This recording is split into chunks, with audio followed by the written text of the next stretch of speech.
Dalam sejarah tanah Melayu, ada negeri yang melahirkan pahlawan dengan jiwa sebesar gunung. Kelantan, bumi yang penuh dengan adat, agama dan keberanian, pernah berdiri megah kerana seorang lelaki yang berani menentang angkuhnya penjajah British.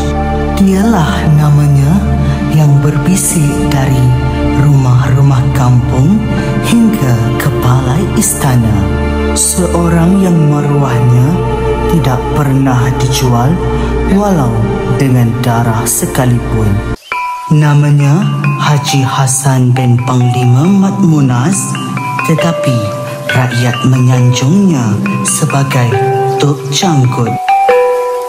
Tubuhnya sudah dimakan usia, namun masih tegap seperti batang nyiur di tepi pantai. Kulitnya sawo matang disamak matahari, gelanggang dan sawah. Matanya tajam tetapi lembut. Itulah mata seorang guru, mata seorang ayah, mata seorang pemimpin yang tidak mudah goyah. Dan janggutnya panjang mencecah dada, menjadi lambang kewibawaan yang membuatkan seluruh pasir putih menghormatinya. Di sebuah rumah kecil yang sederhana, berdirinya seorang lelaki yang menjadi tumpuan di pasir putih. Rumah kecil itu bertukar menjadi Dewan Mesyuarat Pasir Putih. Ketua-ketua kampung duduk melingkari Tok Janggut. Bagaimana dengan Pasir Putih? Paksa orang membayar zakat, menyusahkan rakyat. Perintah ini dari orang putih di istana. Dan apabila Tok Janggut mengangkat wajah, seluruh rumah menjadi senyap.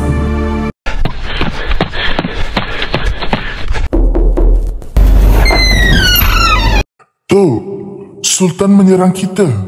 Engkau Besar kata, ini bukan kehendak baginda. Ini akal orang putih.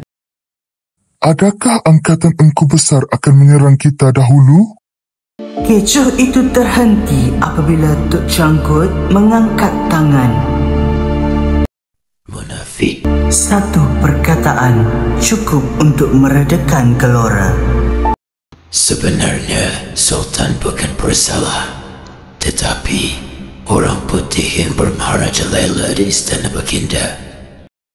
Tok, apa tindakan kita? Kita tidak menyerah.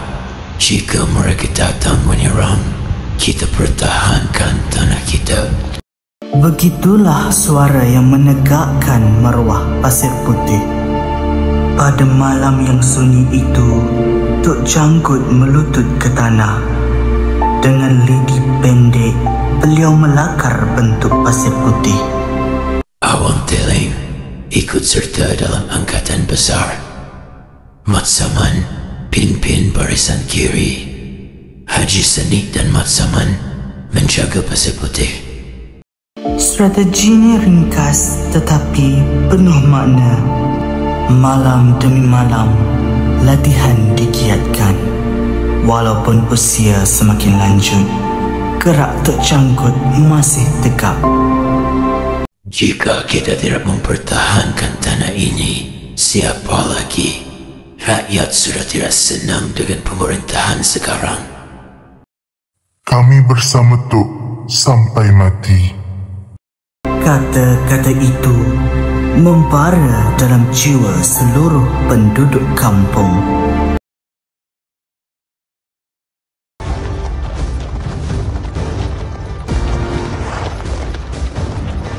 Mereka datang, bersedia.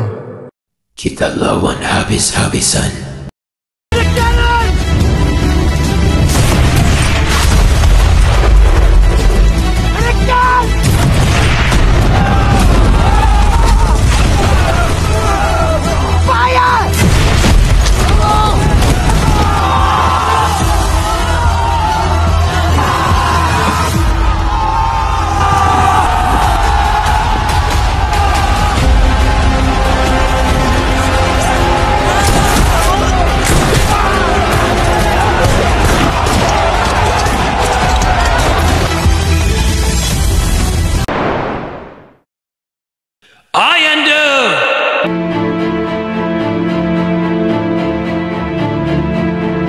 Tok Canggut gugur sebagai syahid perjuangan bangsa.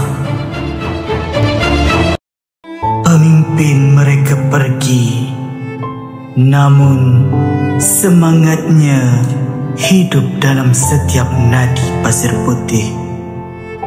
Kematian itu bukan penamat, tetapi permulaan kesedaran. Perwatakan Tok Canggut. Dalam novel Perwira karya S. Othman Kelantan, watak Tok Canggut digambarkan sebagai seorang tokoh yang memiliki kepribadian luar biasa. Melalui kisah yang dipaparkan tadi, terserlah beberapa perwatakan yang membentuk kekuatan perjuangannya. Peristiwa-peristiwa yang berlaku dalam cerita ini membuktikan bahawa Tok Canggut bukan sekadar pemimpin kampung, tetapi lambang keberanian, kebijaksanaan dan pengorbanan seorang perwira sejati. Perwatakan pertama ialah seorang yang dihormati. Tok Canggut digambarkan sebagai seorang pemimpin yang sangat dihormati oleh masyarakat Pasir Putih. Dalam babak mesyuarat di rumahnya, suasana yang riuh dengan suara penduduk tiba-tiba menjadi senyap apabila beliau mengangkat wajahnya. Peristiwa ini menunjukkan bahawa hanya dengan satu gerakan kecil, seluruh rumah berhenti bercakap dan menunggu kata-katanya. Penghormatan ini bukan dipaksa, tetapi datang daripada kewibawaannya sebagai tokoh agama yang berpengetahuan dan pahlawannya dipercayai rakyat. Seorang yang tegas. Ketegasan Tok Canggut jelas apabila beliau mendapat tahu bahawa ada orang kampung yang berpura-pura menyokong perjuangannya, tetapi sebenarnya menjadi tali barut British. Dengan lantang beliau menyebut munafik sambil mengangkat tangan untuk menenangkan keadaan.